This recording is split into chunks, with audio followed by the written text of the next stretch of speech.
저는 오늘 봉독 교훈의 말씀을 가지고요, 다윗의 승승장구가 주는 믿음의 교훈 두 가지를 좀 살펴보려고 합니다. 오늘 본문은 저희가 지난주 수요일 예배 때 하나님께서 다윗에게 주셨던 그 다윗의 기도의 내용을 저희가 살펴봤었는데, 그 이후의 내용이죠. 그래서 오늘 본문이 그 후에라고 이렇게 되어 있는 게, 다윗이 그렇게 하나님 앞에 기도하고 난 후에 다윗이 행동으로 구체적으로 어떻게 옮겼는지를 이야기하는 건데, 그 앞의 내용은 이렇죠. 다윗이 이제 그렇게 온 이스라엘 지파의 왕으로 이렇게 세워지고 이제 법궤까지 다 가지고 들어왔는데, 자신이 이렇게 태평하게 이렇게 하나님께서 모든 적을 무찌르셔서 궁에서 이렇게 태평하게 지내고 있다 보니까 뭐가 보였어요? 자신은 이렇게 사치스러운 백향목궁에 이렇게 편안하게 있는데 뭐가 초라하게 있는 게 보였습니까? 하나님의 언약궤가 저렇게 장막에 덩그러니 있는 게 너무나 안타까워 보였어요.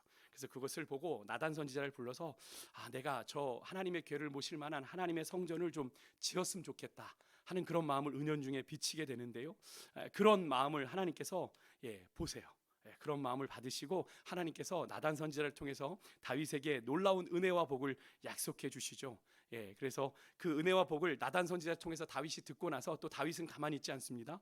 하나님께 그대로 나아가서 하나님 앞에 기도하죠.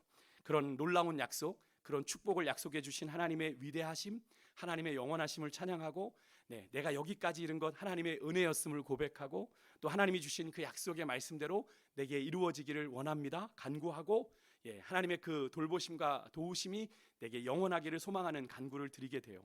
이제 그렇게 기도를 하고 나서 이 일이 일어나게 된 건데, 이제 하나님과 서로 이제 한 번씩 하나님이 축복을 약속하시고 다윗이 그렇게 하나님의 뜻대로 이루어지기를 소망합니다 그렇게 반응하고 난 뒤에, 이제 하나님의 약속이 다윗에게 구체적으로 어떻게 이루어지는지를 우리가 오늘 본문을 통해서 이제 확인하게 되는 건데요.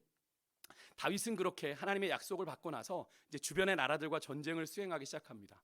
이제 하나님께서 다윗의 왕조를 견고하게 하시겠다고 하신 약속이 어떻게 실제적으로 이루어지게 되는지를 오늘 우리가 본문을 읽으면서 아마 느끼셨을 텐데, 하나님은 다윗에게 말씀하신 대로 이루어 주시죠. 앞에 7장 9절에 보면 다윗이 어디로 가든지 하나님이 함께 하셔서 모든 원수를 멸하시고 그 다윗의 이름을 세상 사람들처럼 위대하게 만들어 주시겠다라고 하는 약속이 있는데, 그 약속이 말씀 그대로 이루어지고 있는 것을 우리가 오늘 본문을 통해 확인하게 되는 거죠. 구체적으로 좀 살펴볼까요? 1절에 보면 다윗이 이스라엘의 숙적이라고 할 수 있는 블레셋을 먼저 쳐서 항복을 받고 메덱 암마를 빼앗았다 이렇게 기록을 합니다. 여기에 메덱 암마라고 하는 건 문자적인 의미로 어머니 도시라는 그런 뜻인데요, 이 단어가 어떤 도시의 지명을 이야기하는 것 같지는 않다라고 이야기를 해요. 학자들은 이 블레셋의 도시들, 이게 도시국가지 않습니까? 5개의 도시국가가 연합한 게 블레셋인데, 그 도시국가들의 그런 도시들, 주요한 도시들을 통칭해서 이야기하는 거다. 그래서 이 메덱 암마를 빼앗았다라고 하는 이 의미는 이 다윗이 블레셋을 다 완전히 정복했다라는 의미라는 거예요. 그러니까 아시는 것처럼 이 블레셋은 이 이스라엘을 가장 많이 괴롭혔던 정적이죠. 그래서 학자들이 셌나 봐요. 사무엘서에 블레셋이란 단어가 몇 번 나오는지 여러분 아십니까? 사무엘 상하에 블레셋 한번 맞춰보세요. 100개? 100번? 네, 50번? 170번이나. 그러니까 그만큼 블레셋이 정말 이스라엘과 수시로 그냥 걸핏하면 블레셋인 거죠.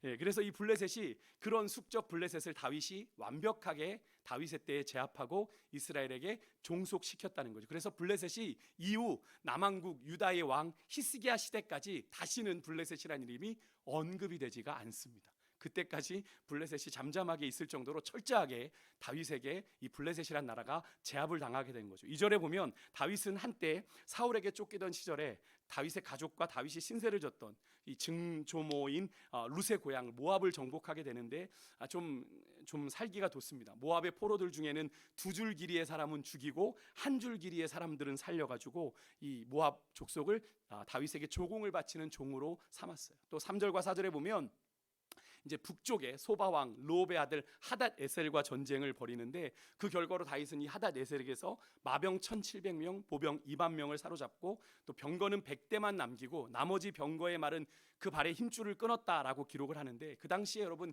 이 병거라고 하는 건 상당히 유용한 무기겠죠. 그 당시로 봤을 때 상당히 군사 무기일 수 있는데, 다윗이 그것을 일부만 남기고 나머지 말에 모든 발의 힘줄을 잘랐다는 건 무엇을 의미하는 겁니까? 그의 행동에 의미가 있는 거죠. 다윗이 그런 무기에, 그런 좋은 무기에 연연하지 않고 있음을 볼 수 있는 거죠. 무슨 의미예요? 다윗이 자기가 치르는 전쟁의 승패가 그런 무기, 그런 군사력에 달려 있는 게 아니라 누구의 손에 달려 있음을 알았어요? 하나님의 손에 달려 있음을 알았기 때문에 다윗은 그렇게 무기에 연연하지 아니하고 말들의 발의 힘줄을 잘라내 버릴 수 있었던 거죠. 이어지는 5절에 보면요, 그런 하닷에셀의 패전 소식을 듣고 다메섹 아람 사람들이 원군을 보냅니다. 이 하닷에셀을 도우려고. 근데 그들 역시도 다윗에게 패전하고 무려 22,000명이 전사를 합니다. 그리고 다윗이 다메섹에 아람의 수비대를 두고 아람도 이제 다윗에게 조공을 바치게 돼요. 여기까지 다윗의 정복 이야기를 기록한 성경은 6절에서 다윗의 이런 가는 곳마다 승전하는 이 승전의 비결이 어디에 있다고 얘기를 합니까? 다윗의 탁월한 군사적인 능력이 아니라 어떻게 해요? 여호와께서 다윗이 어디를 가든 어떻게 하셨다? 이기게 하셨다라고 설명을 합니다. 다윗은 그것을 분명히 인지하고 있었던 것 같아요. 그러니까 다윗이 7절에 나오는 하닷에셀의 금방패, 8절에 나오는 또 하닷에셀의 땅에서 거뒀던 매우 많은 노시나 이런 전리품들을 뒤에 나오는 10절에 하마당 로이에게서 받은 전리품까지 다 모아가지고 누구에게 드렸다고 기록을 해요? 하나님께 드렸다라고 기록하는 것을 봤을 때 다윗이 이렇게 그 전리품, 전쟁에서 거둔 전리품들을 하나님 앞에 드렸다는 건 무엇을 의미하는 겁니까? 다윗이 전쟁의 승리의 영광을 다 누구에게 돌리는 거예요? 하나님께 돌리고 있는 거죠. 이어지는 9절에 하마당 도이가 나오는데 다윗이 자신의 정적 하맛 에셀을 제압했다는 소식을 듣고 그의 아들 요람을 통해 다윗에게 은그릇, 금그릇, 녹그릇 같은 조공품을 보내서 무난하게 하는데, 사실은 이 하마당 더위의 이 행동은 그냥 다윗과 사이좋게 지내자기보다는 사실상 다윗에게 항복한 셈이죠. 다윗의 위상이 점점 높아지니까 다윗이 굳이 전쟁을 하지 않고도 다윗에게 굴복하는 나라들이 생기게 된 겁니다. 또 13절과 14절에 보면 이제 남쪽으로 와서 에돔과 전쟁을 벌이게 되는데 소금골짜기라는 데서 우리가 그 전쟁의 장소가 사해바다 인근이라는 걸 우리가 알 수 있게 되는데, 그곳에서 다윗은 에돔 사람 18,000명을 죽이고 여기에 수비대를 두고 또 다윗의 종이 되게 했다. 이 전쟁을 계기로 성경은 다윗이 명성을 떨치게 됐다라고 기록을 하는데, 앞에 6절의 말씀처럼 다윗이 이 모든 승리가 여호와께서 이끄신 결과다라고 성경은 이야기하는데, 여러분 우리 인생이 이렇게 다윗의 이야기처럼 다윗의 이야기 읽은 것처럼 24절까지의 말씀처럼 승승장구만 하기만 한다면 얼마나 좋겠습니까? 그죠? 그런데 실상이 그런가요? 우리의 삶이 그렇게 하는 것마다 다 잘 되는, 그렇지 않죠. 오늘 본문의 다윗처럼 승승장구하기보다는 하루에도 우리는 수없이 반복되는 실패와 좌절을 경험하게 되는 것이 우리의 인생에 부정할 수 없는 현실이죠. 그렇게 자꾸 실패하다 보니까 우리는 자꾸 내가 누구를 상대해야 되는지에 대한 그런 것에 집중하게 되고 스스로를 그 상대에 맞춰서 어떻게 해요? 비교하고 평가하게 되면서 평가절하하게 되고, 심지어는 이스라엘 백성들이 약속의 땅을 정탐하고 와서 스스로 뭐라고 고백했습니까? 그들에 비하면 자신들이 메뚜기 같았다라고 고백했던 것처럼 그렇게 메뚜기 콤플렉스에 빠지게 되는 것을 우리가 경험하게 되죠. 자꾸 실패하니까, 자꾸 넘어지게 되니까. 근데 여러분, 이런 모습은 바람직한 우리 믿음의 사람들의 자화상이 아니죠. 하나님의 사람에 걸맞는 자의식이 아닙니다. 특별히 이런 부정적인 믿음의 자의식은 사실 우리와 영원히 함께 하시겠다고 약속하신 그 임마누엘의 하나님에 대한 불신앙에서 기인하게 되죠.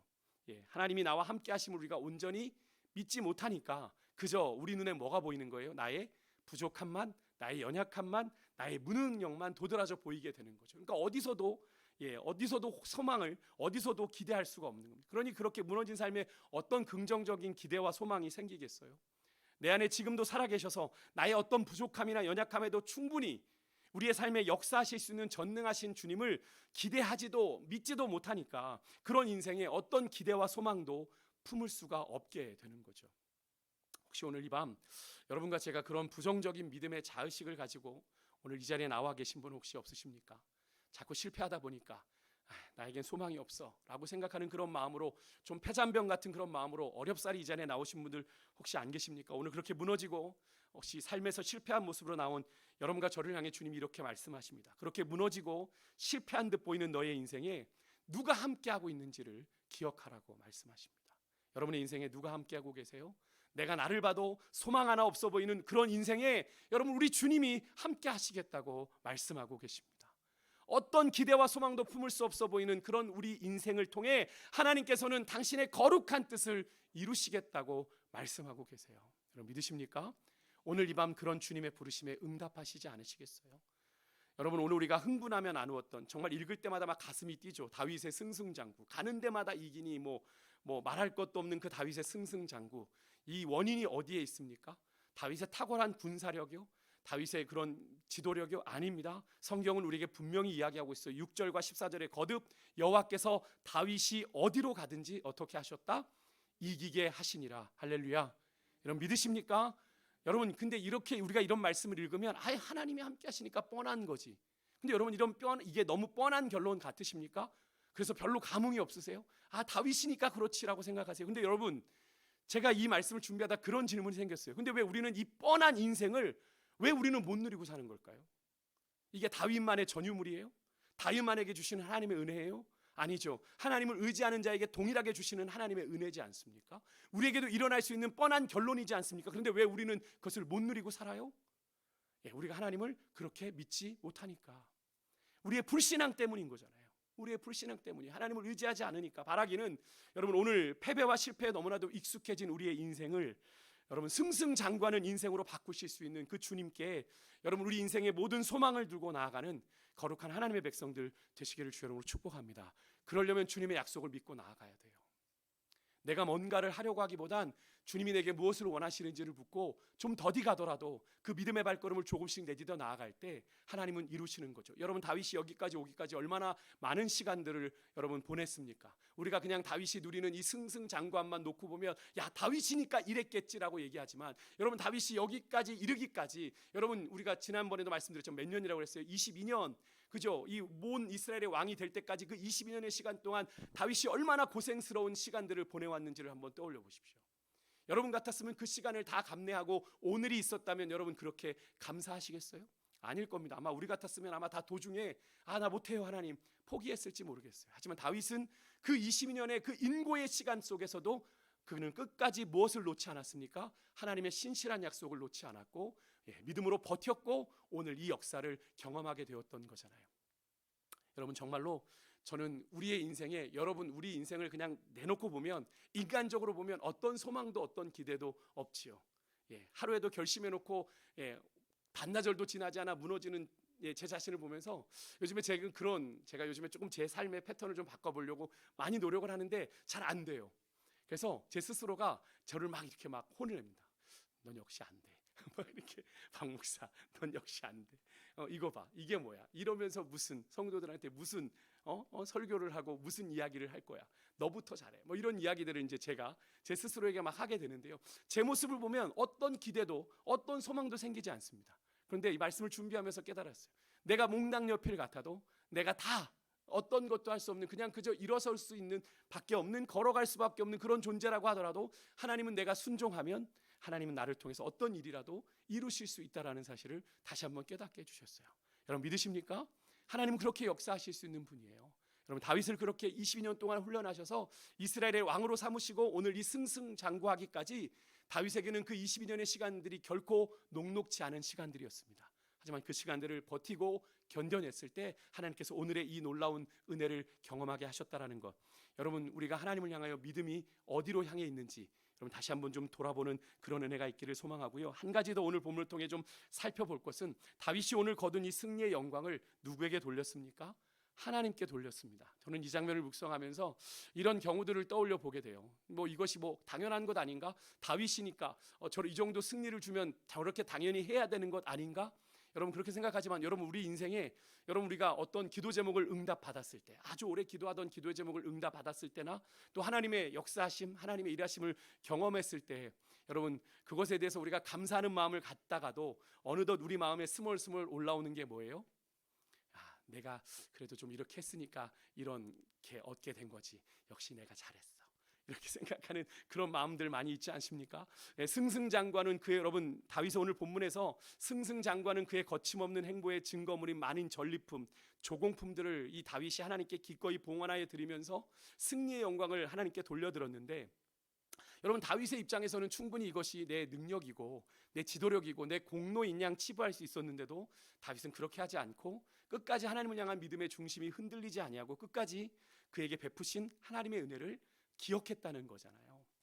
여러분 아주 중요한 여러분 믿음의 자세예요. 우리가 다윗의 이런 모습과 대비되는 한 사람 여러분 기억하시죠? 누굽니까? 다윗의 전임자 사울이죠. 사무엘상 15장에 보면 사울이 하나님의 명령으로 하나님을 대신하여 아말렉을 심판하는 전쟁을 치르게 됐을 때 하나님이 명령하신 전쟁이니까 이것은 거룩한 전쟁, 성전이죠. 그러니까 하나님이 승리를 보장해 주시는 전쟁입니다. 하지만 사울은 그렇게 전쟁에 승리를 하고 와서 어떻게 해요? 하나님의 말씀에 순종하지 않고 다 진멸하지 않고 자기 마음대로 막 전리품들 가지고 돌아오면서 어떻게 했습니까? 자기의 능력인 양, 자기의 공로인 양, 자기의 기념비를 세워 승리의 공을 자신에게 돌리게 된 것을 우리가 사무엘상 15장 12절에서 우리가 확인하게 되지 않습니까? 여러분 이거 되게 중요해요. 우리가 신앙생활하면서 우리 인생이 조금 잘 나가고 신앙생활이 조금 잘 되어질 때, 소위 말해 오늘 본문의 다윗처럼 우리 인생이나 믿음이 승승장구할 때 여러분 우리가 반드시 놓치지 말아야 할 것이 있는데, 그것은 바로 내 능력이 아니라 이 모든 것이 하나님의 은혜라는 사실을 우리가 절대로 잊어서는 안 됩니다. 여러분 정말 이거 쉬운 것 같죠? 잘 안 들려요. 내가 좀 잘 나가기 시작하면 여러분 주변의 이야기도 안 들리고 하나님의 말씀도 안 들리고 내가 하는 게 옳다라고 그렇게 귀를 막게 되는 걸 보게 됩니다. 사람이 되게 간사해요. 안 그럴 것 같은데 인생이나 믿음이 조금만 잘 되면 그 성공과 호사를 누리느라 정작 여러분 기억하고 감사해야 될 하나님의 은혜를 까맣게 잊어버리고요. 사울처럼 넘지 말아야 될 선을 넘어서 여러분 하나님께서 주신 그 은혜의 기회를 오히려 여러분 죄 짓는 기회로 만들게 되는 경우를 보게 됩니다. 그러니까 인생에 하나님의 은혜를 더 크게 경험했는데 한순간에 나락으로 떨어지는 경우가 생각 밖으로 많아요. 왜요? 교만해지니까, 하나님의 은혜를 잃어버리니까 한순간에 나락으로 떨어져 그렇게 범죄하게 되는 겁니다. 여러분 이것이 우리 인간이 가진 연약함이랄 수 있는데요. 그러니까 우리가 믿음 안에 늘 승승장구할 때, 우리 인생이 잘 나갈 때 여러분 영적인 착각에 빠지면 안 돼요. 내가 좀 잘해서 내가 열심히 노력한 보람이 있구나. 물론 노력한 수고 인정해 줘야죠. 없는 것 아니니까 수고했어라고 얘기하지만 그래도 하나님이 거두게 하신 건 하나님이시잖아요. 우리의 노력한 대로 인생이 사라지는 것이 아닌데 하나님이 거두게 하셨으니까 하나님께 영광을 돌리는 게 맞는 거죠. 그렇기 때문에 여러분 우리가 인생이 잘 되어질 때, 승승장구할 때 여러분 내가 잘났다고 생각하는 영적인 착각에 빠지지 않도록 여러분 잘 주의하시고 끝까지 하나님의 은혜를 기억하고 감사할 줄 아는 그런 하나님의 사람들 되실 수 있길 주 이름으로 축복합니다. 오늘 다윗의 이야기를 통해 우리가 두 가지를 살펴봤어요. 여러분 내 연약함에도 불구하고 하나님은 일하실 수 있다. 하나님의 역사는 일어날 수 있다. 하나님이 그런 은혜를 베풀어 주셨을 때 여러분 교만하지 말고 하나님의 은혜를 끝까지 기억하는 자가 되자. 여러분 이 두 가지를 가지고 오늘 우리 기억하며 주님 앞에 말씀 앞에 나아가길 소망하는데요.